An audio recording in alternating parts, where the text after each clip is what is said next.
And good morning. It is Wednesday, Christmas Eve on the Falcons Podcast. We're on YouTube.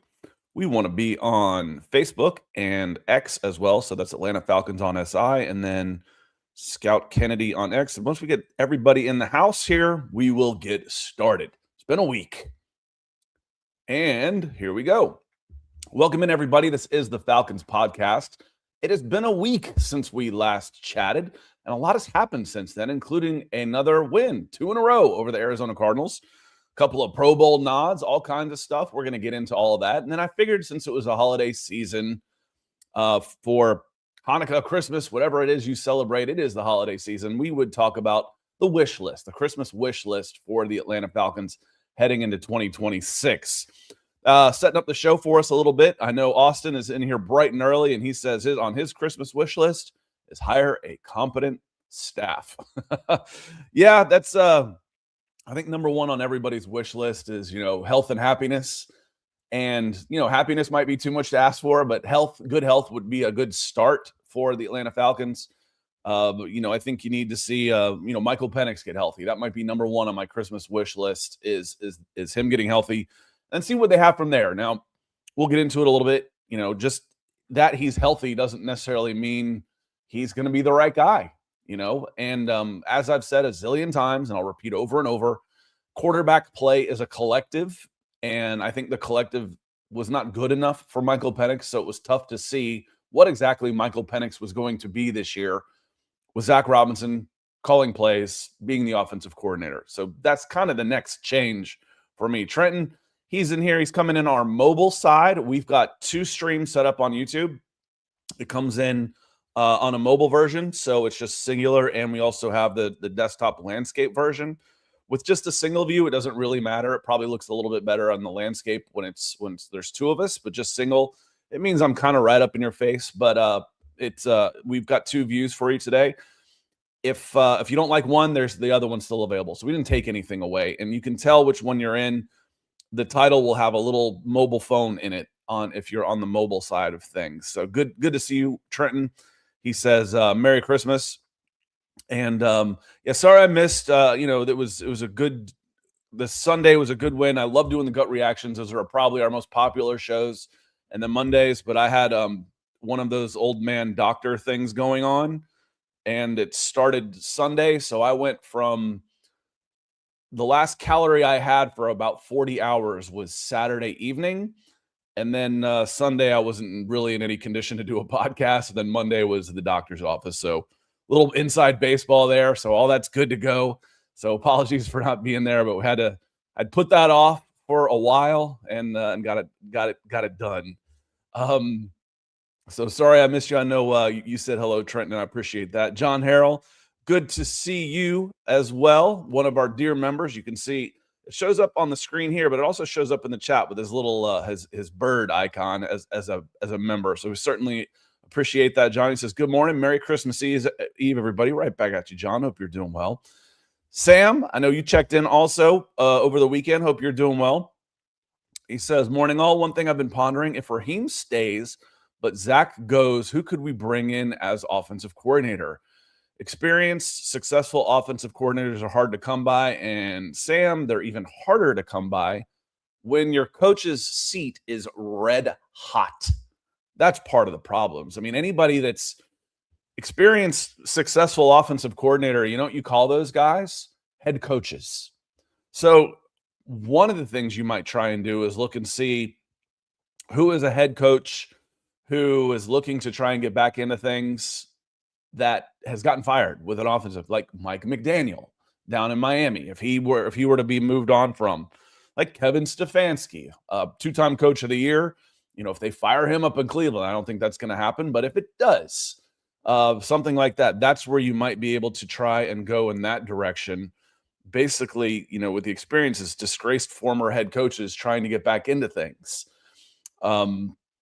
Otherwise, young up-and-comers, you're either trying to give a guy his first job again, or you're going with you're going with a young guy, or you're going with. There's not a lot of good options there, is what I'm trying to spit out. Who wants to come in under Raheem Morris as an offensive coordinator next year? when you're not sure about the quarterback situation. And Raheem Morris is on a week-to-week contract. That's the hard part for me is, you know, who's going to come in if you get rid of Zach Robinson? Do you want to keep Zach Robinson? If you don't keep Zach Robinson, you know, who can you bring in that wouldn't have better options? If you've got a really good candidate, he's going to have other options too. So the other side of that is, you know, a disgraced former head coach might be your best option. He's going to have other options too, though, is a thing. Maurice is also a member. Good to see you. He's watching on the phone side of things. He says Noah Miluck will probably hire Cliff Kingsbury as head coach. Yeah, I've seen his name pop up a little bit. Of, you know, how bad was he? This was one of those questions. What about Cliff Kingsbury? And then the crowd goes, how bad was he? I mean, Gannon hasn't done a whole hell of a lot better. Record statistics, you know, didn't they make the playoffs with him once? Arizona head coach, 5-10, 8-8, 11-6, and then the wheels kind of came off and he went 4-13. So that 11-6 was in 2021. So he had 2 non-losing seasons with the Arizona Cardinals in 2020 and 2021 in his 4 years during the same stretch that the Falcons did not have. 2020 was the last year of Dan Quinn and Raheem Morris. 2021 began the Arthur Smith side of things, and then the wheels kind of came off in 2022. Did Murray get hurt that year? I don't remember all of that. I didn't pay that close attention, but you know, Kingsbury is again one of those disgraced former head coaches who tried to do well again on the offensive side of things, and see where it went from there. Let me see here. Wanted to go hit some of the other things on the wish list, and Larry says, "What it do?" Scott, great Falcons content all the time. Appreciate you, Larry. Antonio Langford says, "Good morning, Falcons fam." And listen, there's just one of me here, so I'm going to be right back. Give me 5 seconds. Hold on 1 second.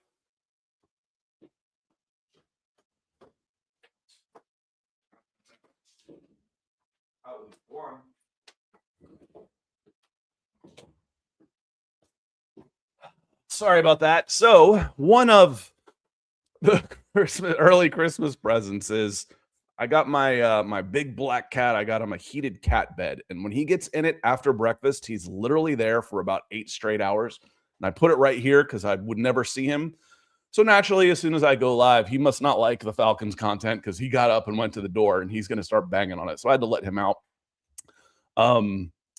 So sorry about that. Good morning, Antonio. Hope you are doing well. Trenton says on his wish list, the Falcons win a Super Bowl with Raheem and Zach coaching and Penix and the quarterback with Tyler Algier and Kyler Pitts on the roster. Yeah, that sounds like a wish for sure. But Austin says you wanted to get into this. He says, you know, that's a good question. Let's say Raheem stays. You know, who are some of the up-and-coming quarterback coaches who were part of a tree, like Zach Robinson? That's what's so frustrating about Zach Robinson. He comes from part of the McVay tree, and then you look at what McVay does, and he doesn't do any of it. You know, when you're the literally complete polar opposites. The Rams are number 1 in the use of play action. The Falcons are 32 in the use of play action.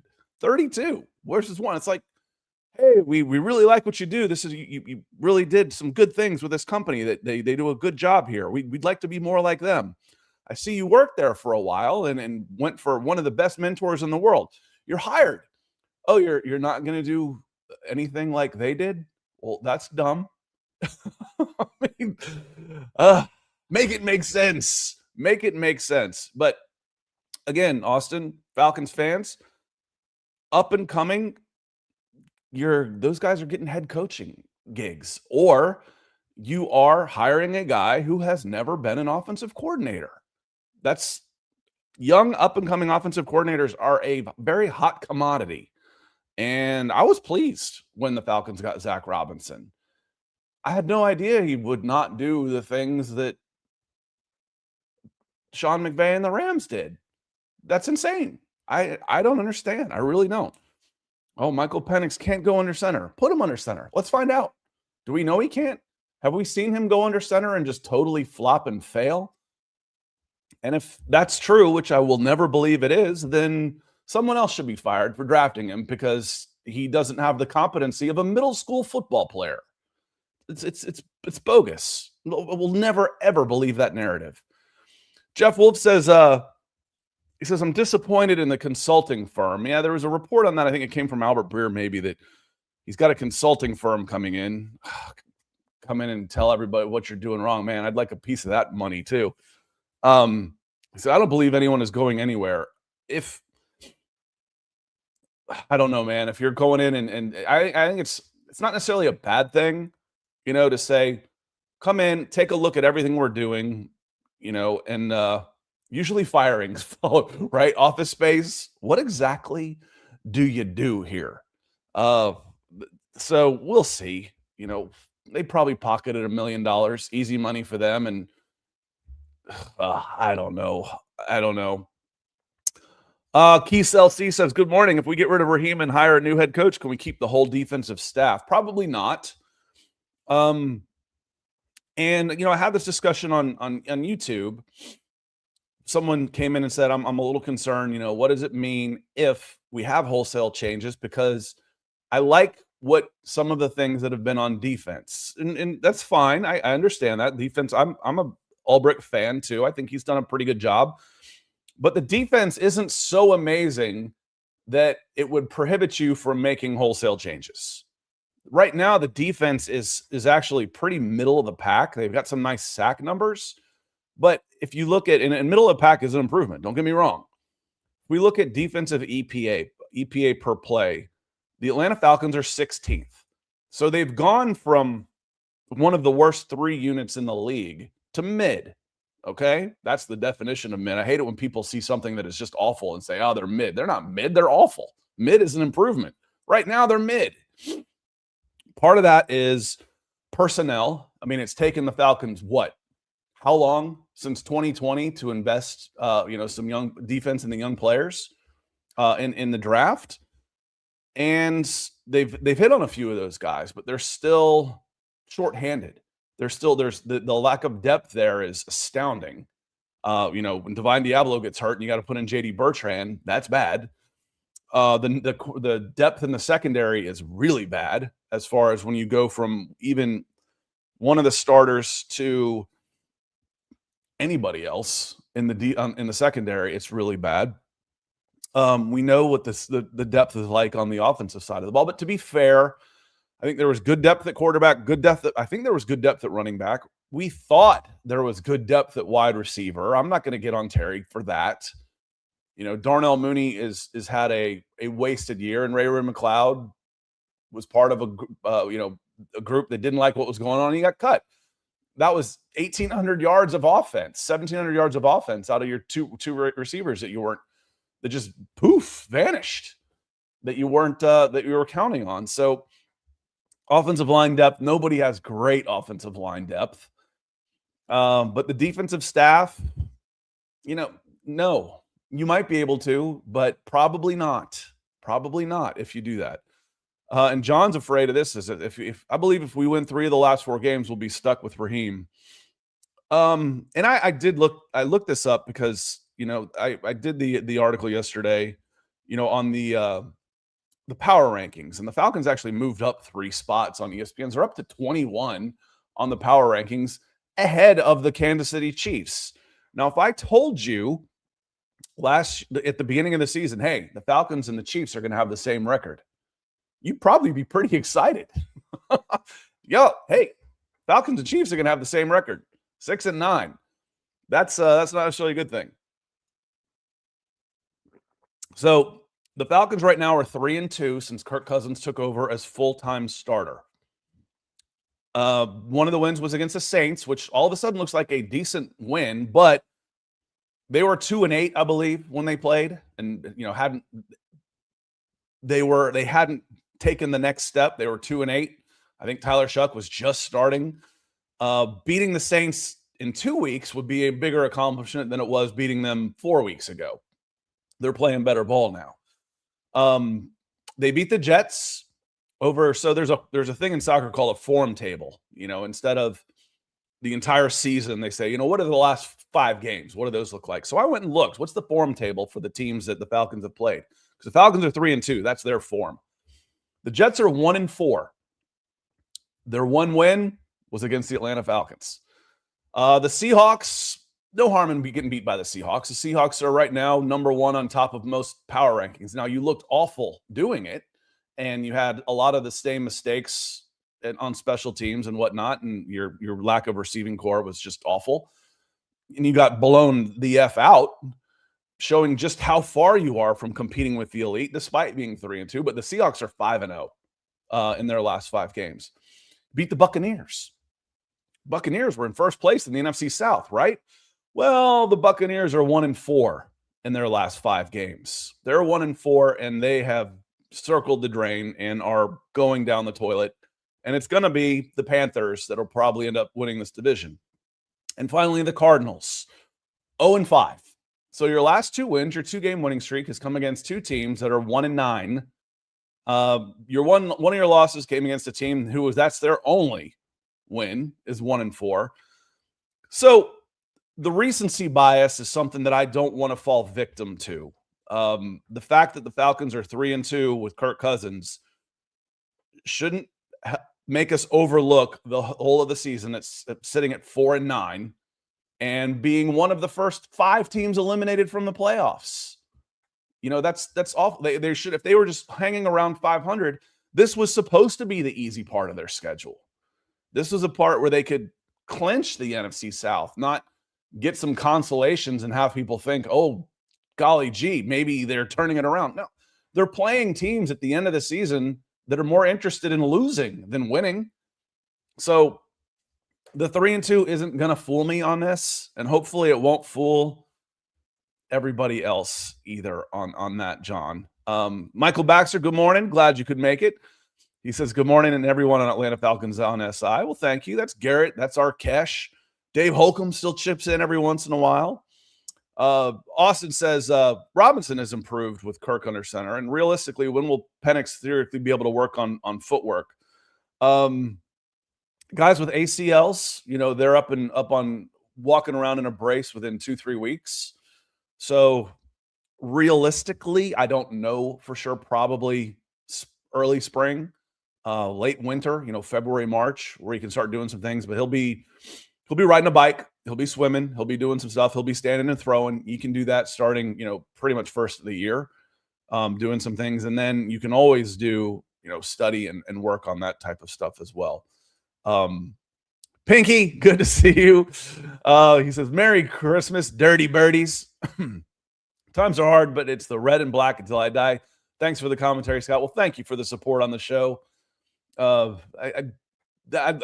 always remember the profile pic. I grew up, my room, when you're a teenager, you move into the basement. It's just what you do. So I had a pool table in my room when I was a kid, and I haven't played pool in so long. I was decent. I was pretty good. It's funny. It kind of coincided with me stop drinking. I wasn't in bars nearly as much and didn't play as much pool. Funny how that happens. Michael Lewitsky got the care package. Island Mike sent me an awesome care package stuffed full of Puerto Rican treats, some coffee, some Danishes, all kinds of good stuff in there. You're the man, Michael. I certainly appreciate it. And Michael says, I see so many fans that want Kirk back. Such short memories. He asked Blank twice to release him, but he's not coming back. Oh, goodness. I think the last time I've spoken with absolutes about twice in my life where they've come back and bitten me. Normally if I speak with an absolute, it's because I'm 100% sure. Well, it's about 99.9. One of them was A.T. Barnes, was an athlete up at, where is he, at Cartersville High School. I said, there's no way he's going to go to Georgia Tech. He's going to commit to Georgia Tech because he doesn't have the grades. He's not going to qualify. No way. Well, he commits to Georgia Tech, signs with Georgia Tech, didn't qualify. He's like their only non-qualifier in 30 years since I've been covering recruiting. The only one. And then I said, there's just no way that you spend $100 million on a quarterback and then draft, use your number 8 overall pick on a quarterback that a month later. Nobody does that. It doesn't work. It doesn't work. It sets everything up. The locker room's weird. Your resource allocation, you just, bench your first round pick. You're getting no help there. It doesn't happen. It happened. So I've also now said there's no way they keep Kirk Cousins on a $57 million contract, and there's no way that Kirk Cousins takes less money, and there's no way that they want to extend him and keep Kirk Cousins' money on the books for longer. He's already going to be on the books possibly till 2027 on the current contract, depending on if they cut him, if they want to take his full dead cap hit of $35 million in 2026 or spread it across 2 seasons. That means he's on the books for 2026 and 2027. If they do any kind of restructure, he's not going to take less money. Not in Atlanta, not for the things that have gone on here. Now, Arthur Blank's a big fan of Kirk Cousins. That's one of the reasons he's still here. That matters. But Kirk's not going to take less money in a restructure to stick around when they want to replace him. They already did replace him. They still want to replace him. He's not going to restructure for less. So you're going to have to give him more money, extend his contract into 2028, possibly 2029. That would be insanity. That can't happen, can it? I'm afraid to say it won't. It can't.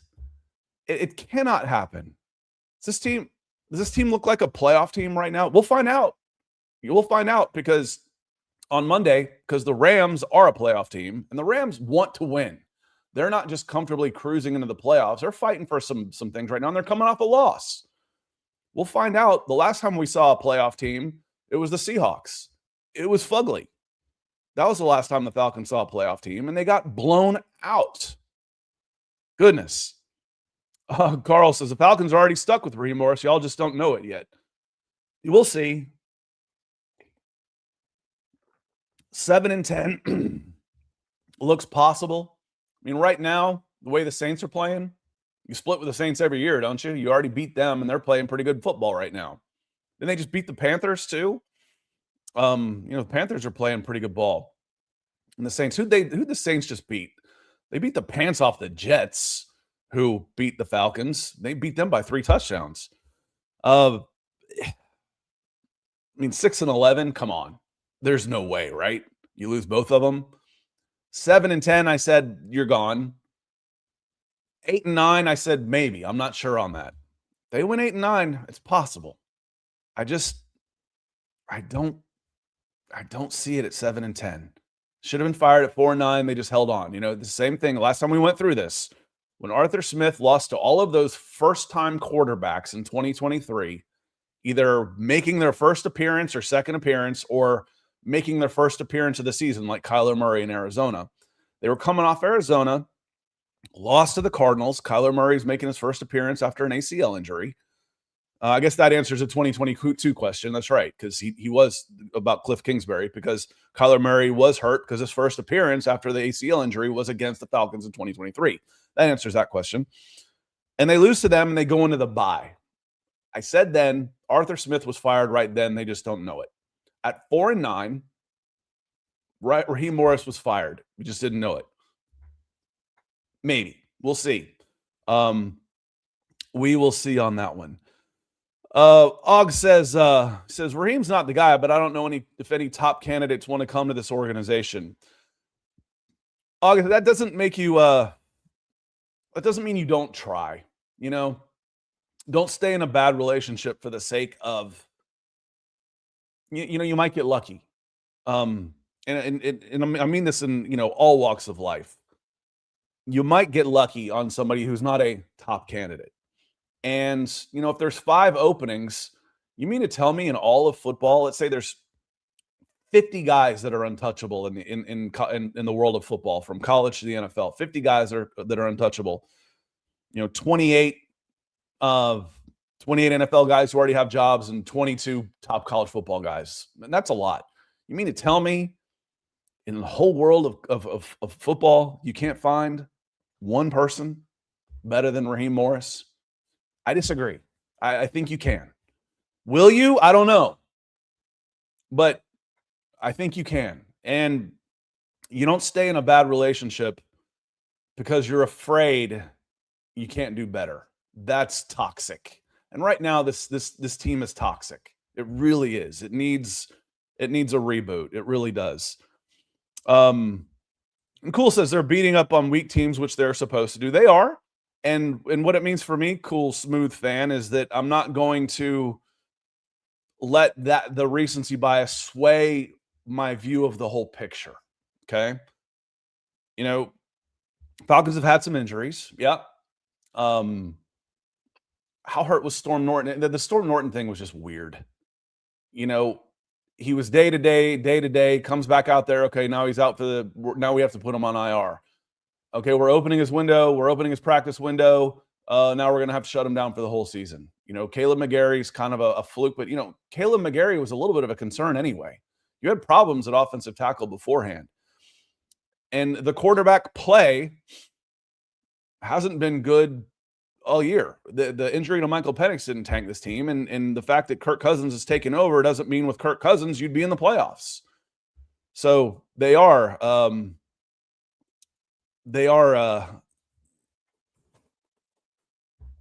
beating up on some teams that are more interested in losing. Michael, he says, these wins mean nothing. All the pressure was off the team, which opens up another question. What about Kyle Pitts? I'm now firmly in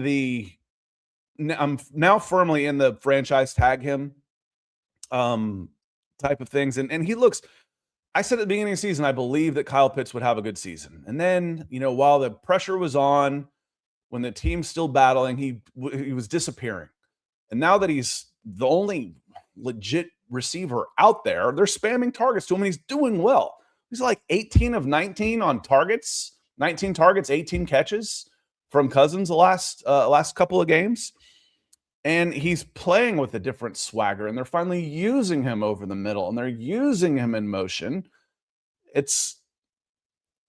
You absolutely have to put a franchise tag on him during this offseason. He won't like it. He'll want a multi-year deal. I'm still hesitant to be the one that signs him to a 4-year, $60 million with $35 million guaranteed contract. I'm still hesitant to do that.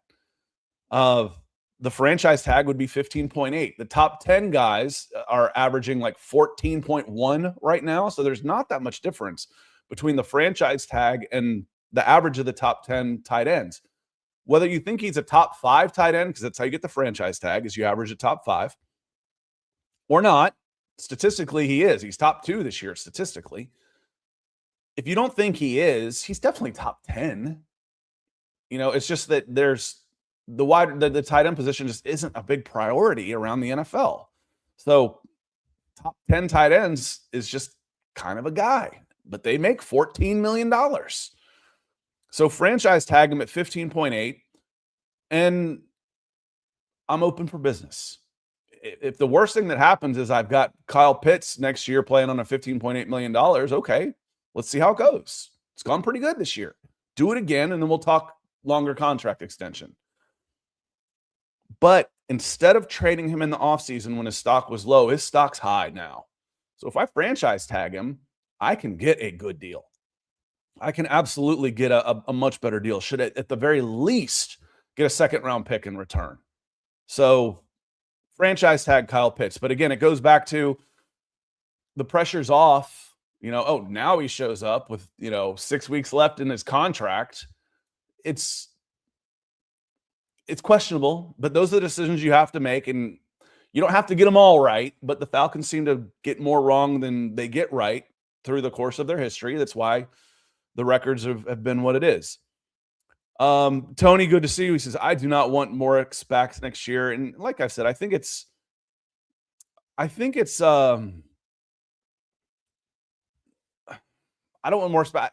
I think it's a tough sell. I really do. I think it's a hard sell to say, okay, Morris is back with a new offensive coordinator. I think it's a tough sell to the fans. And, there's been enough people in here says I'm not renewing my season tickets and that type of stuff. that, Arthur Blank is loyal to a fault, but he's not dumb either. So you can't have Rich McKay in front of a microphone, and it'd be a tough sell for Raheem Morris for sure. Larry says, why are they saying Mahomes could be back in week 1 when he tore an ACL and PCL, but Penix could be out the year? Larry, I've been saying other things, again, it was a new ACL injury with Penix, and with a quarterback, it's not the same as a quick twitch, a corner or a running back, or even a smaller wide receiver. And they're like, people say, oh, it should take a 9-month recovery. Well, that's right. That's about right. 9-month recovery, y'all, is, Larry, the beginning of the season next year. And people hear 9-month recovery and they've lost their minds. 9-month recovery until they are playing again. That's what a 9-month recovery means. People, they immediately get on their little Twix bots and start talking like he's in traction, like he's going to be bedridden for 9 months, and that's when he can start beginning his rehab. No, that's not what it means. 9-month recovery until he's back on the field playing. That's typical for ACLs nowadays. It used to be 18 months. To be fully back to your athletic best, it is about 18 months. But we're not talking a cornerback. We're not talking a wide receiver or a running back. Caleb McGarry is not going to need 18 months to be back to 95% of what he was when he left. It's a different skill set. The question with Penix is, are his knees made of glass? That's why people are more worried about it. They don't think, it's not so much that he won't be recovered. It's like that he's just not gonna recover. And if he does recover, it's not going to matter because he's just going to get hurt again. That's the difference. But they say 9-month recovery. That means you're doing football activities in 4 weeks. They're like, oh, he's going to miss OTAs. He's going to miss spring practices. No, he's not. No, he's not. And if he is, he's completely debilitated and he was damaged goods. I'll listen to that argument. But tearing an ACL for a quarterback's 6 to 9 months before you're able to get back out there again. So there we see. So that's why it's the previous history with Michael Penix, not the injury itself. And the question here becomes, as Michael says, I don't see Michael Penix as our long-term quarterback. He'll get a chance in 2026. He'll get the chance because of the investment. Desmond Ridder didn't get that time because he was a 3rd-round pick, not a 1st-round pick. If Desmond Ridder was a number 8 pick, he wouldn't have gotten benched. He would have gotten the full season, and maybe the part of the next one too. But a number 8 overall pick is going to get more chances than a 3rd-round pick. It's just the way it is. He'll get the chance because the Falcons aren't drafting a quarterback that's going to come in and compete for him. And again, how is Kirk Cousins a quarterback of this team on a 57? The $57 million cap hit next year is the 6th highest cap hit in football next year. Is Kirk Cousins? No, thank you. Cool smooth fan. He says he thinks Morris comes back. We'll see. Let's see. Keith Robbins says, Merry Christmas Eve. Right back at you. And thanks for being a member, Keith. Tony says, can we start over? New head coach, no to Cousins coming back. Idea, sign Stetson Bennett. I see a lot of fans wanting him. Cheap deal until Penix can use extra money for a wide receiver, et cetera, et cetera. Yeah, there's a lot of, he's a folk hero, Stetson Bennett, but 6 foot, underarmed, undersized guys aren't usually very successful in this league. He does have another year on his contract, on his rookie deal. So you'd have to send the LA Rams more draft picks. It's not just signing him. You'd have to trade for him. I think there'd be other options. Wait and see what the Rams want to do with him. He'll be a free agent a year. But I don't want to trade for Stetson Bennett on that one. Let's see. Aug says it's going to be Mac Jones or Jimmy G to start 2027. Let's get into this just a little bit. Mac Jones would need to be traded for also. He's got another year left on his deal. Garrett did a on Atlanta Falcons on SI and then he did the podcast last night talking about quarterbacks, and he ran through a bunch of them about some of the possibilities. Easton Stick, he'll be a free agent. He just says, assuming Kirk Cousins is gone. Malik Willis is also a free agent. Roswell Guy, who has done some good things when he's had a chance with Green Bay and a competent system around him. Again, quarterback play versus quarterback player. Quarterback play is a collective. Does anybody want to argue that playing quarterback for Green Bay is a better situation than playing quarterback for the Atlanta Falcons the last 2 years? Well, you put a guy in Matt LaFleur and the Green Bay Packers, he's more successful than Zach Wilson or Justin Fields with the New York Jets. Tyrod Taylor, 38, 39 years old, another free agent. Jimmy Garoppolo comes up, Rams guy, come in and run a system in there. Trey Lance was available. Zach Wilson, has bounced around and made some decent money, and then some veteran trade candidates. Mac Jones comes up. Jacoby Brissett has one more year. And then one of the two interesting ones, people want to talk about Tua and Kyler Murray.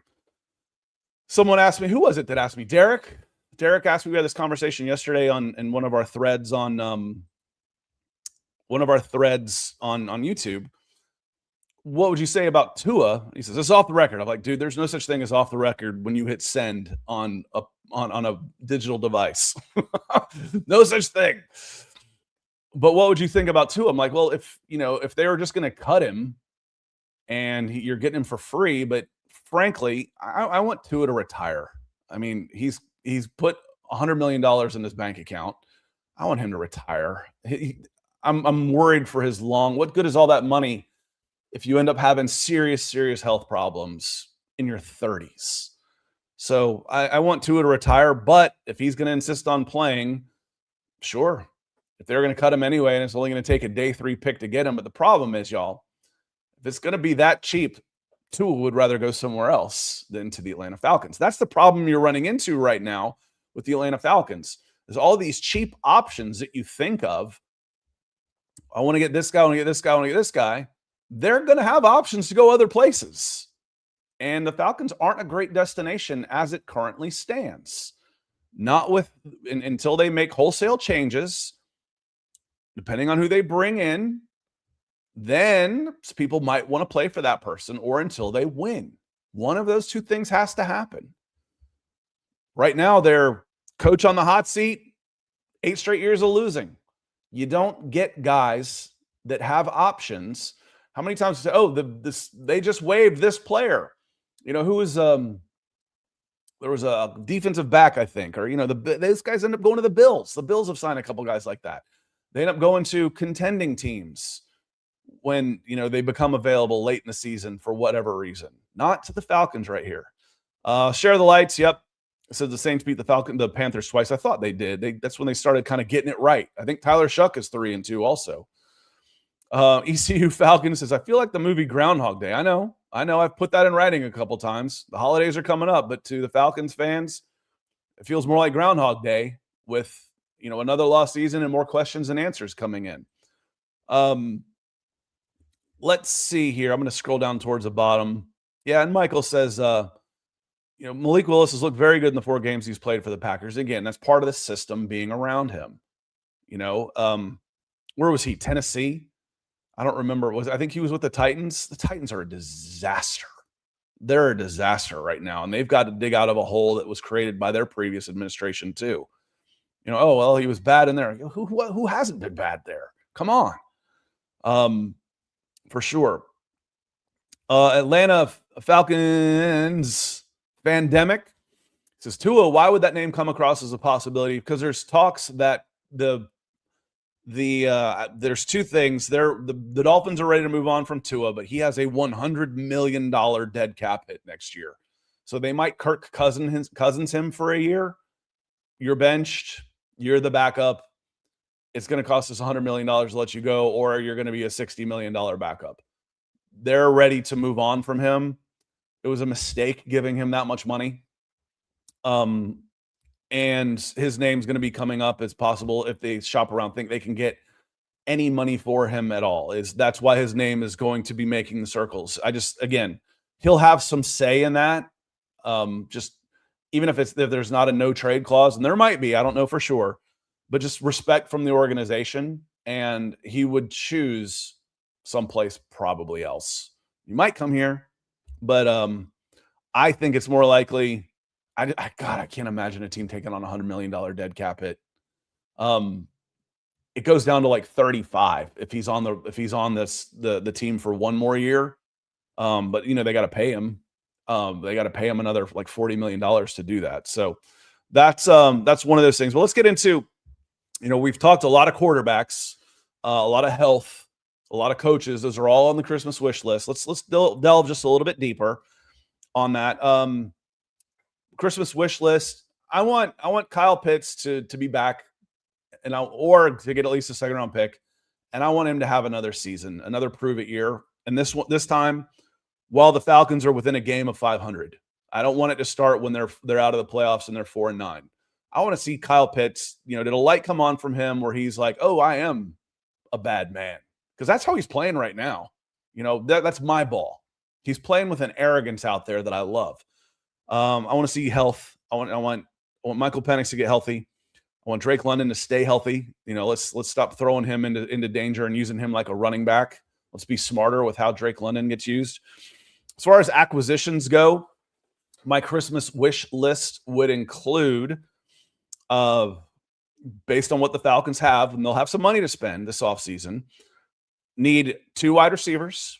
I want a free agent and a draftee. 2 cornerbacks. I want a free agent and a draftee. I want a big defensive tackle. The Falcons have got to be able to stop the run. Right now, they can't stop the run without selling out to stop the run. And if they sell out to stop the run, they're vulnerable on the backside of things. I wish for James Pierce Jr. to stay healthy and continue doing what he's done. This week, when the Falcons play the Rams, we're going to hear about this trade. Who does Monday nights? Is that now Herb Street, or is that Aikman? I don't even know who does Monday Night Football. They all start to sound the same to me. When they are studying the teams all week and they're around the teams, they will be very complimentary of the Falcons trade for James Pierce Jr. It's the team. It's what they see. It's what's going on right now. By the time April rolls around, every draft analyst is going to have amnesia when the Rams are picking, between 11 and 15. And, what an overpay for the number 26 overall pick. They're just going to lose their minds and be amnesia. I want James Pierce Jr. to become that, to stay that guy, because it wasn't an overpay. It wasn't.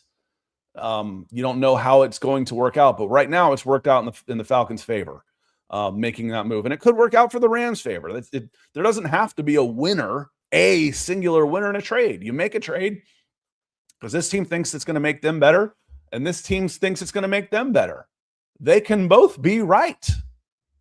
There doesn't have to be a loser in a trade on that one. So, and Mad Scientist says we won the trade hands down. Not necessarily. It's not a competition. The Rams are hoping to improve their team. They can do that. They can do that.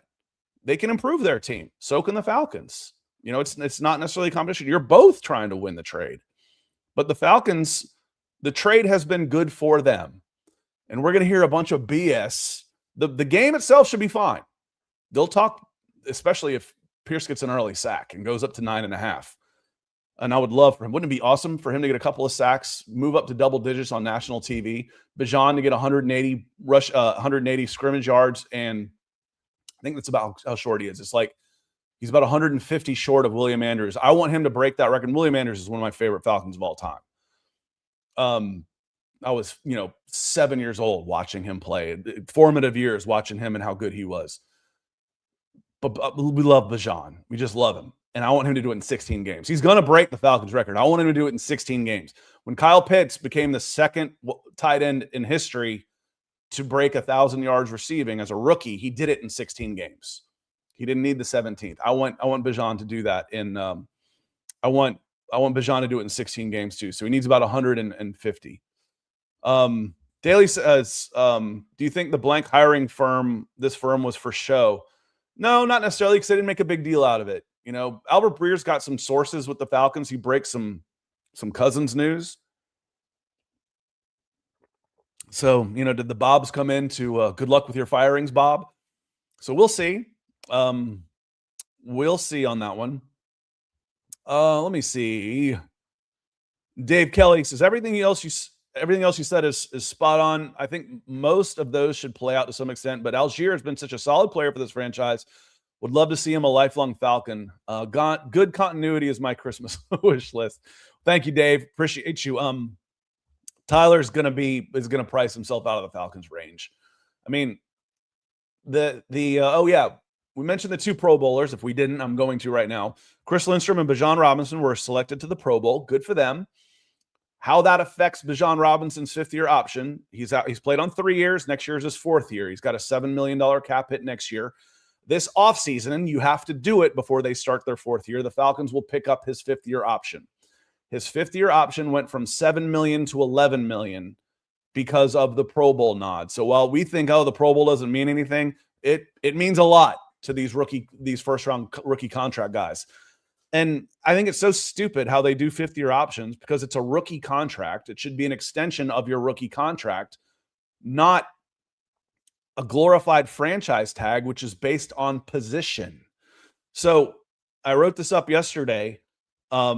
Zay Flowers has now gone to 2 Pro Bowls. Baltimore Ravens wide receiver. He was selected 22 overall. His rookie contract was only about half of Bijan Robinson's, who was selected number 8 overall, as it should be. I think it was $14 million versus, 28 million. It was close. It was 7 times 4, so it was 28 million versus 14 million, right in that neighborhood. But because it is position based and not draft based on the fifth-year option, Bijan Robinson, even with the Pro Bowl nod as a running back, his salary cap went from 7 to 11 because of the Pro Bowl nod. Otherwise, it would have been 7 if you'd gotten snubbed. So the Falcons pick up an extra $4 million. Totally worth it. But Zay Flowers, as a wide receiver, gets paid as being a wide receiver, and he's got 2 Pro Bowls. And his standard fifth-year option would have been 17. But because he's got 2 Pro Bowls, his fifth-year option is now $28 million.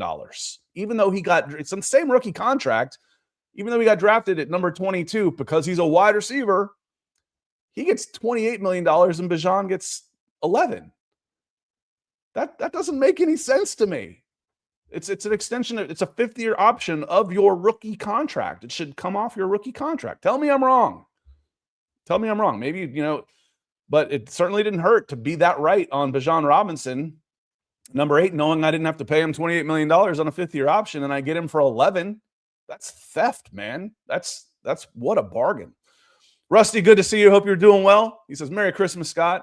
My only Christmas list is that meaningless wins the last 2 weeks doesn't save jobs. I can't unsee Carolina, Miami, New York games. Yeah, those were bad. And Carolina's a decent team. If you lose to them in a competitive game, so be it. It was tough, but it wasn't competitive. It's like, you're really disrespecting Carolina. No, I'm disrespecting the Falcons for how they showed up, especially coming into that game with a little bit of momentum after beating the Vikings in an emotional win. Then they show up completely flat and get blown out. Then they play Miami, where we're actually a little surprised that Mike McDaniel wasn't fired going into that game, and got blown out. What was it, 34-3, I believe, at one point? And then the New York Jets, again, their only win in the last 8 weeks, I think the last win they had may have been November 9th, was against the Falcons. And they would rather lose too than win. And again, I'm with you. Recency bias is real. Again, bias is bias. We say this every show, but we're all biased. Recency bias is a thing. And with fanatics, it's a little stronger than most.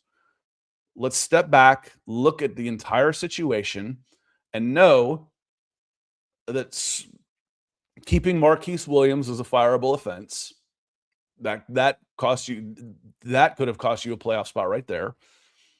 Your offense went backwards in a big way when your keeping everybody, you're bringing back the same people on offense that you had last year. You had continuity there. There's a word that came up earlier, continuity.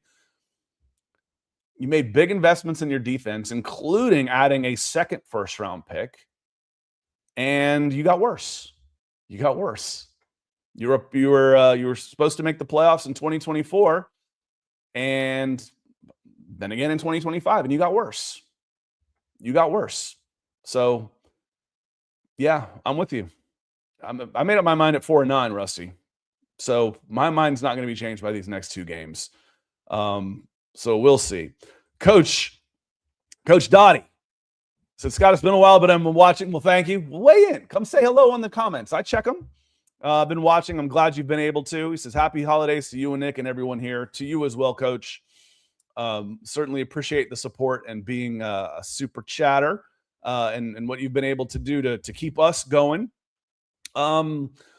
Christmas wish list. I mentioned I want 2 corners, 2 wide receivers, and a big defensive tackle. Those to me are the top 3 needs. Now, well, in health, Michael Penix being healthy. Let's see what we've got. I don't know. I'm not going to wish that he becomes, the next Steve Young. I want to wish for things that could come true, that are a little bit more realistic. I don't like to go too far out on a limb with my wishes. So after the health, then let's look at some investment in the offensive line. Jake Matthews is getting older. Matthew Bergeron is okay. Ryan Newsel is okay. Chris Lindstrom, obviously, he's Chris Lindstrom. He's one of the best linemen in the league. Right tackle, needs some help. They need a little bit of depth there. Dwayne Ledford, he might just be a mad scientist on the offensive line, coach, but if he's not, he should be able to name where he wants to go. If this whole thing goes away, and depending on his contract situation and whatnot, I would love for him to stick around. I think Dwayne Ledford has done remarkable work. They've had to put in Kyle Hinton at left guard, who's a third-team left guard, because Eli Wilkinson was second team. Eli Wilkinson is third-team right tackle. He's played the entire season at right tackle.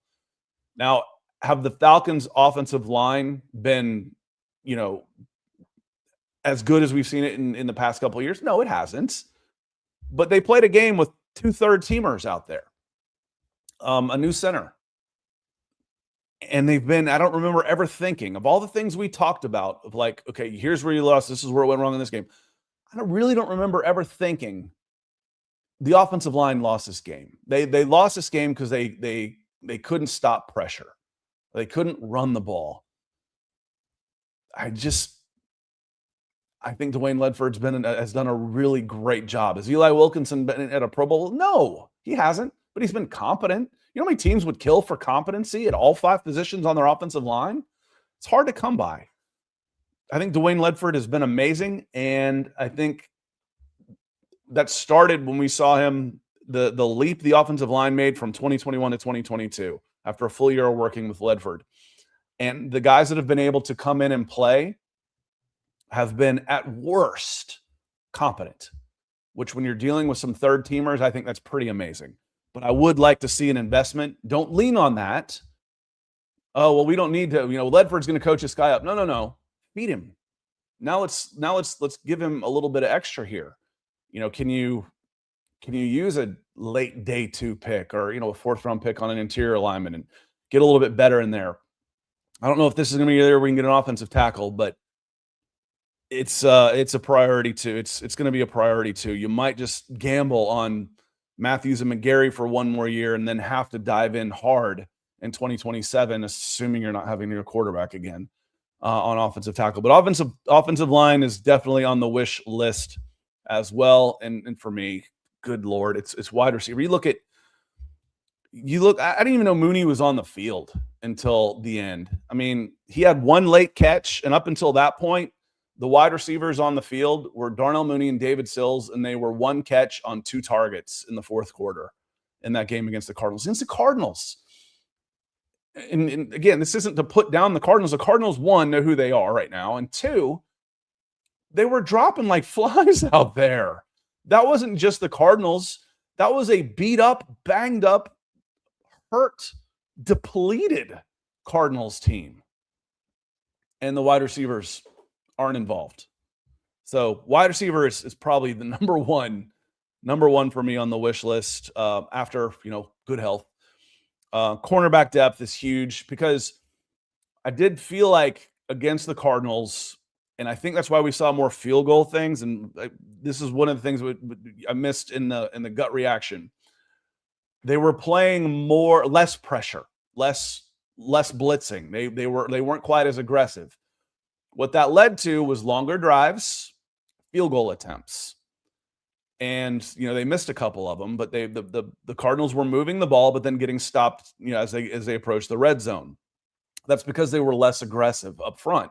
They're dropping more guys into coverage because they needed more guys into coverage. Now, if I'm better in my back five, I can be more aggressive up front, and I'm getting more turnovers, more sacks. I think they only sacked Brissett twice. And they've given up the fifth most sacks of anybody in the NFL. So the Falcons were less aggressive, played a conservative game plan, knowing that they thought their running game and their offense would win. And it did. It did. They ended up getting the win out of that. They were the better team against a depleted Arizona Cardinals team where they shouldn't have to gamble. I'd like them to be able to be more aggressive without having such a liability on the backside. So corners are huge for me too on that one. So I am just about to get out of here. I'm going to run through the chat on here. Mad Scientist says, all we need is a quarterback coach or somebody dedicated to helping Michael Penix succeed. They've got Zach Robinson. They've got TJ Yates. Both of those guys were quarterbacks. Is it in one of the Zampesis, I think, is on staff as well. They've got plenty of former quarterbacks on staff with Michael Penix. I want a play caller and a play designer that puts him in better positions to succeed. When you're not succeeding and you're an outlier on stuff like use of the pistol formation, runs out of the pistol formation, number 32 in play action, and you're not succeeding and you're the outlier, you're not putting your players in positions to succeed on that one. So, and Halsey says, it can't be that hard to coach Matthews and Lindstrom. No, those guys are good. And those were first round picks. But did you watch the team in 2020 and 2021? And Eli Wilkinson this year, third team guy. I think he's been really good. Matthew Bergeron has started since he's come in, and he's been at worst adequate. You switch centers without really much of a problem, so I think he's done really well. And again, you can have 4 Pro Bowlers on the offensive line, and if you've got one Jalen Mayfield on the offensive line, your offensive line is cooked. So it's literally you're only as good as your weakest link. It only takes one mistake to blow up a play on the offensive line. So I think Ledford has done a really, really good job. Rio, good to see you. Thanks for the support, my friend, coming in with a super chat. He says, my Christmas list. We finished this year 8-9. We create cap space next year to fortify receiver and corner spots. And Michael Penix takes the next steps. I believe he's the guy. Okay. Nothing about the coaching change. You're not really and again, it doesn't really matter. If we want success, if that happens with my wish is for success. I don't care who the coach is. If they get success, I'm happy for them. I understand that. The concern is can we get to success without changing coaches on that one? But finishing 8-9, be a good win over LA for sure. And it could create some big questions about quarterback next year. The questions about Kirk Cousins would certainly come up. Maybe you can trade him. But a $57 million cap hit on Kirk Cousins. Remember, Michael Penix, if he doesn't play for 4 years, that's a good thing because it means we're so good at quarterback, right, Terry? That's what Terry said after getting 2 quarterbacks after the draft last year, 2024. Creating cap space, that would be a Cousins thing. You get $20 million plus, depending on what you decide to do, how long you decide to move on from that. Darnell Mooney, you'll save some money. Who are some of the other guys? I'll just look it up real quick. We don't have to go anywhere, right? Darnell Mooney, I think you get about $8 million back when you move on from him. Jesse Bates is someone that you might be able to move on from. Let me look at I just basically, if you want to ever do this on your own, I just look at spot rack and look up and change the Falcons and move it to 2026. And then you just calculate cap hit versus dead cap. And if you've got a big cap hit number versus a smaller dead cap number, that's where you can save money by making moves. You got $22.5 million on Kirk Cousins in the positive. You're still underwater on Jake Matthews next year. So you're financially tied to Matthews for one more season. Lindstrom's not going anywhere, but Jesse Bates, you got $6.5 million plus whatever another team would pick up of his salary. So if you were to make a trade, if you were to trade Jesse Bates and someone picked up $8 to $10 million, you could get back a pick and about $15 million in cap space there. You're underwater on Terrell. It's 7.5 on Mooney.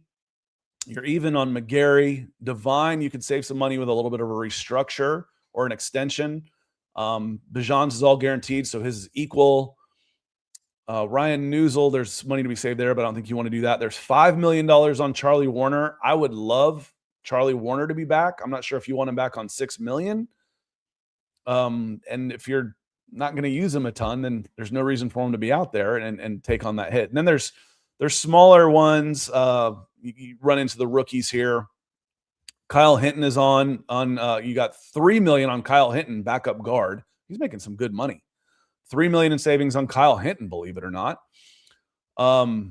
Michael Ford, $2 million in savings. He's on the books for next year. He signed a 2-year contract. He'll be cut for salary cap reasons. You want to keep Zach Harrison, Braylon Trice. We'll see if he can make the roster. Storm Norton's on 1.5. Who knows if he's ever coming back? So those are the main ones on there, but they can create some space. And then, frankly, what's Drake's number? You'll probably let Drake play at $16.8 million, and then sign him to a deal that actually lowers it in 2027. Let him play on his 5th-year option, and then have his extension kick in after in year 6. That's what the Falcons did with Lindstrom. That's what the Falcons did with AJ Terrell also on that one. So on that note, let's see here. Walter says, what we need is better starting field position and limit the same for the opponent. Yeah, the Falcons have the worst starting field position in the NFL. They're the worst, and that has to do with your crappy return games. And they're like 22nd in the opponent's average starting field position. So, and that has to do with your coverage units. So it ends up the delta between the best and where the Falcons are is about 9 yards. So every change of possession, they're giving up basically a first down. That's huge. 1 first down is like field goal range these days. So yes, this comes into better special teams play right here, Walter. Better coverage units and better kickoff return on that one here. Matt Science says, I want a new play caller. Yep, I think that's a good wish right there for sure. Let's see. I think we're just about to call it a day. I am traveling for baseball, not necessarily for Christmas, but for baseball.